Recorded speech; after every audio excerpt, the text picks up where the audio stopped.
জামালপুরের সরিষাক বাড়িতে রেজাউল করিম নামের এক ইউপি সদস্যকে বেধড়ক পিটিয়েছে যুবলীগ নেতা মামুনুর রশিদ। বুধবার 12:30টায় উপজেলার ডোয়াইল ইউনিয়ন পরিষদের সচিবের কক্ষে এ ঘটনা ঘটে।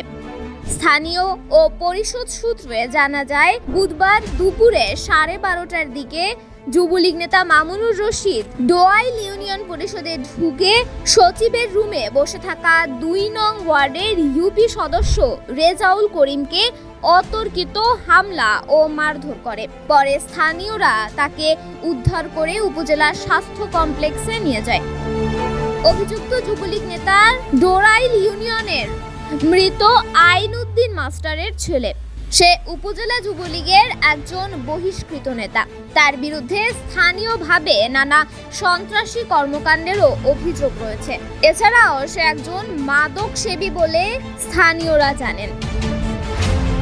পরিষদের সচিব মেহেদি হাসান জানান, তার অফিসে ইউপি সদস্য রেজাউল করিম বসে কথাবার্তা বলেছিলেন। হঠাৎ মামুন এসে মেম্বারকে বাইরে যেতে বলেন।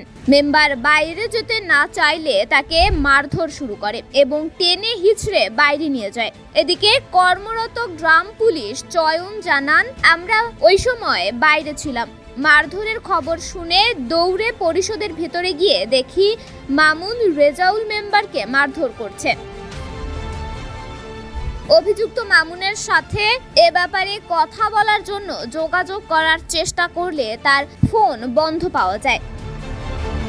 আশরাফুল ইসলাম বলেন, এ বিষয়ে আমার কোনো মন্তব্য নেই। ইউপি চেয়ারম্যান আব্দুর রশিদ স্বপন বলেন, আমি এ ঘটনার তীব্র নিন্দা জানাই এবং সার্বিক তদন্ত করে প্রকৃত অপরাধীকে আইনানুগ শাস্তির ব্যবস্থা করার দাবি জানাচ্ছি।